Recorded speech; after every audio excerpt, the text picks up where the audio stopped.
Thank you for joining us in IBNS today. We'll just begin with an opening statement from the Minister for Foreign Affairs, Trade and Defence, Helen McEntee, and our Representative for Foreign Affairs and Security Policy, Kaja Kallas, and then we'll take some questions. Well, good afternoon, everyone. You're all very welcome to Ivy House. In particular, it is a pleasure to welcome High Representative Kaja Kallas to Ivy House and to Dublin today.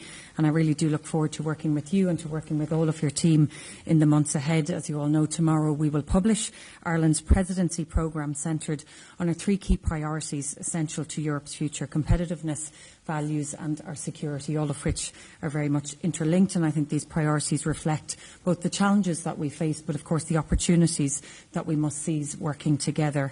I also look forward to welcoming Kaja and her team and many other colleagues back to Ireland for the informal meeting of Defence Ministers and also for the informal Gymnich meeting of Foreign Affairs Ministers that will happen early in the new term. Standing firmly with Ukraine will be one of Ireland's defining priorities during our presidency. Europe's support for Ukraine must remain unwavering for as long as it takes. Today we discussed the EU support for Ukraine, the work that has been done to date, and of course the need for us to maintain pressure on Russia to end this conflict, including through robust sanctions. And we, of course, discussed the issue of Agnieszka alumna, and I've made it very clear that our support remains firmly with Ukraine and that once the investigation that is underway concludes, that information will be provided to the Commission and we will work directly with them. We will ensure that any decisions that need to be taken to put pressure on Russia, that they will have the full support of Ireland. I saw myself firsthand the extraordinary courage and resilience of the Ukrainian people during our visit in March this year. Ensuring Ukraine continues to receive that political, financial and military support that it needs will be high on my agenda. Advancing the EU's common work on security and defence will be a key priority, and we've had a good exchange on these issues as well. Strengthening Europe's security and defence is no longer a future challenge, it is an immediate responsibility. Ireland also has a long-standing commitment to peace and stability in Lebanon through our partnership with UNIFIL, and we will take a leading role in the EU discussions on the next phase of international support for Lebanon, working closely with our EU partners to ensure that there is that continued engagement and presence on the ground of our troops that reinforces the stability that is needed. We welcome the work in the EU security strategy as well as the defence readiness through the White Paper and Readiness Roadmaps 2030 process. Maritime security will be a particular area of focus throughout our presidency, including efforts to enhance our maritime domain awareness, protect critical infrastructure and strengthen resilience in our shared maritime environment. And I look forward to discussing these matters across a number of the Council formation. The situation in the Middle East, of course, was firmly on today's agenda. The resumption of conflict between Iran and Israel at the weekend is deeply concerning. We agreed the need for a negotiated outcome, the importance of reopening the Strait of Hormuz, and the need to address the range of regional security issues.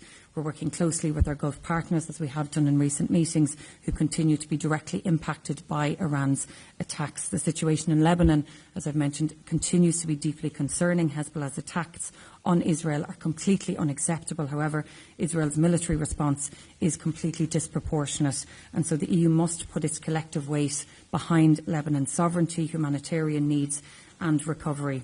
Development cooperation and humanitarian assistance will also be important priorities throughout our presidency. As the world's largest provider of development assistance, the EU has a vital leadership role to play in addressing poverty and humanitarian need, and Minister Richmond will progress that committee supported by Kaja and her team.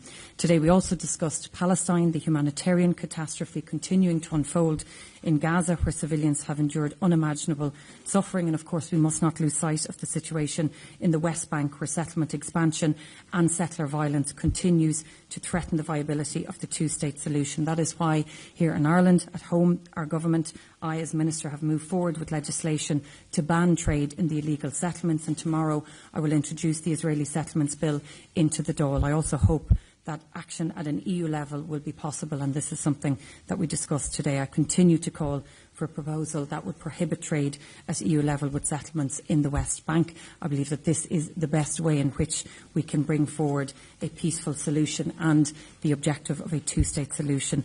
But again, can I just reiterate my thanks to Kaja, to all of her team, and to say that I look forward to working with you, not just on these matters, but on so many other matters as they arise in the 6 months ahead.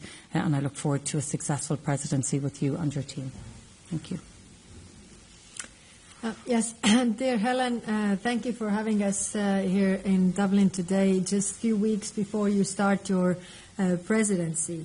Your presidency priorities reflect exactly what Europe needs, defending our values, strengthening our security, and boosting our competitiveness. Europe must remain a principled global actor.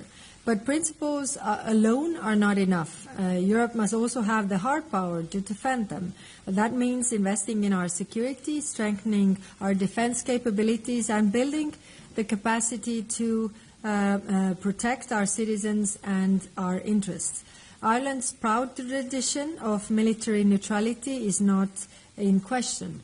But neutrality does not provide immunity from the threats Europe faces today.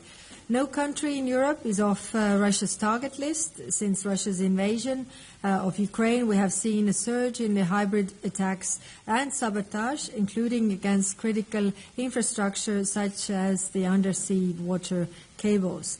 As EU defense ministers discussed yesterday, Russia's shadow fleet represents a serious threat. These vessels smuggle sanctioned oil, endanger the maritime environment, and act as launch pads for hybrid attacks. Russian Navy vessels also have repeatedly been caught near critical data and energy cables. We cannot afford complacency. Greater investment in maritime capabilities is essential to keep our countries safe. In February, Ireland launched its first maritime security strategy, setting out the plan to better protect its interests at sea. Ireland's commitments to increase defence spending by 55% by 2030 sends a clear signal that Ireland is stepping up. We also discussed the developments in the Middle East. There is a fragile pause now, and hopefully parties will reach an agreement soon. A return to full-scale war would be and would come at a tremendous cost to the entire region. A continued closure of the Strait of Hormuz is unacceptable. Its repercussions extend far beyond the region, disrupting the global economy and threatening food supplies. Lebanon, where thousands of European troops serve under the UNIFIL mission, remains close to the brink. Recent months have been exceptionally difficult for all troop-contributing countries, with peacekeepers operating under increasing threat by Hezbollah. The service and dedication of UNIFIL personnel deserves our respect and gratitude. I want to also acknowledge Ireland's long-standing contribution to peace, stability and security in Lebanon. In Gaza and the West Bank, the humanitarian and political outlook remains dire. To increase the pressure, EU foreign ministers last month imposed sanctions on Israeli extremist settlers and leading Hamas figures. Last week, Ireland imposed travel bans on Israeli ministers Ben-Gvir and Smotrich. Proposals to impose sanctions on the EU level are currently under discussion among member states. And finally, Minister McEntee and I discussed how we can further strengthen our support for Ukraine. I want to thank Ireland for making Ukraine its priority during presidency. We all want this war to end, above all, Ukrainians themselves. But the reality is that there are no signs that Putin is ready to end his invasion. So we need to keep backing Ukraine. Today we presented proposals for the 21st sanctions package. This includes a temporary freeze to its Russian oil price cap and measures against institutions used by Moscow to circumvent EU sanctions, including banks, oil traders, refineries, and crypto operators in third countries. The EU will continue to target Russian revenues to force Moscow to end its war. But we need to deprive Russia not only of the money, but also the assets that they need to fund this war. The minister and I also discussed reports that sanctioned Russian defense companies may be benefiting from significant volumes of Irish aluminium imports. As the minister said, investigations into these allegations are ongoing. Alumni is not currently covered by the EU sanctions. Europe must close all loopholes, tighten sanctions enforcement, and ensure our commitments are backed by deeds. No European products should end up in drones and missiles that kill Ukrainian civilians. Dear Helen, Ireland's presidency comes at an important time for Europe. We look forward to working closely together and really stand ready to everything we can do to make your presidency a success. Thank you very much.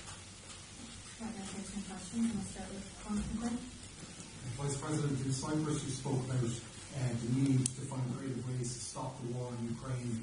In that case, given the reports linking alumina from Ireland to the weapons supply chain in Russia, why was alumina not included in the latest round of sanctions? And on the Irish government's investigation into all this, are you satisfied with how it is going, or will the European Commission be launching its own investigation into the matter? Thank you very much. The investigations are ongoing, and for us it's important that we get the facts straight. No, we are trusting the Irish government to do these investigations. Why wasn't it included? In the 21st package, we have a huge list of companies, included also, crypto that we haven't had in that amount before, oil refineries and all. It is always a question, what more can we do? And I think this case shows that we should also look into this, that the material that Russia needs to continue with its war, whether it's different types of metals, whether it's the oil refinery products that they need. We need to look and we have to be creative in coming up with the next sanctions, because our aim is that this war will end, and it will also end if the aggressor runs out of either money or material to continue. Estonia has been pushing for alumina to be included in the sanctions package. Is it possible it could be in the 22nd round of sanctions?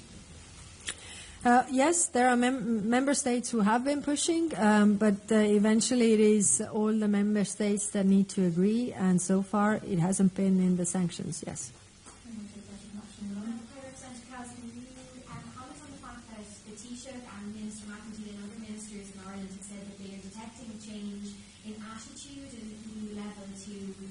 Suspension of the EU-Israel Association Agreement and taking other actions around Israel. Is there change in attitude? Are you moving towards that? Is what the Irish government has been picking up on true? Yeah. Well, there is certainly a change of attitude. The question is whether it's enough, because we need, for the sanctions, for example, we need all the countries to agree. We don't have that.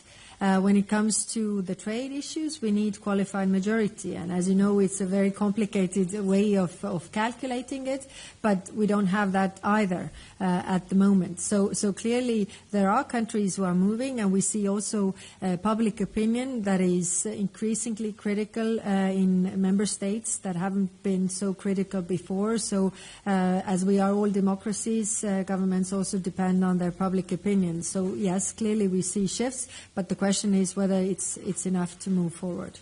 Can you just comment, I suppose, you're under pressure at home to enact the Occupied Territories Bill and whatever form that takes in the end stage. Are you frustrated with the lack of movement from your EU counterparts to move forward at EU level, which you as the government has said would have way more of an impact? Well, look, I'll introduce the second stage of the legislation tomorrow, and I look forward to working closely with all parties and all colleagues across all sides of the House to progress this as soon as possible. I'm doing this in tandem with a number of other EU member states, notably our colleagues in the Netherlands and Belgium. Our colleagues in Norway are moving also, and obviously Spain has moved to introduce legislation. At a European level, look, I've been at the Council since November, and in that short space of time, I have seen a significant shift in the response from member states, in the language from member states, but also in the views of member states as to what should happen next. And as the High Representative, as Kaja has alluded to or mentioned at the last meeting, there was unanimity and full support to impose sanctions on non-violent settlers in the West Bank. There was unanimity to support sanctions on those responsible for the October 7th attacks. So that is a significant shift and change that hasn't happened for some time. There are, of course, a number of options still on the table, most notably the Commission proposal from last year that would ban the trade element of the EU-Israel Association Agreement. What I've also been advocating for, although this has not happened yet, is that a further proposal from the Commission would be put on the table that would specifically ban trade in the illegal occupied territories, and I believe that this would have a greater level of support from Member States, not unanimity, but I do believe that that would have a greater chance of receiving QMV voting and support from Member States. So I've certainly seen that shift. I have said time and time again, I believe that the only way that we can bring about change and a direction change from the Israeli government is where the EU responds collectively as a whole. That hasn't happened as often as we'd like to date, but certainly I will work with colleagues over the next while or continue to progress the legislation at home. And in the meantime, obviously, our wish and our objective is that there is a peaceful solution found, not just between Israel and Palestine, but what's happening now in Lebanon and also what's happening in the wider conflict with Iran also. Thanks. Okay. Thank you.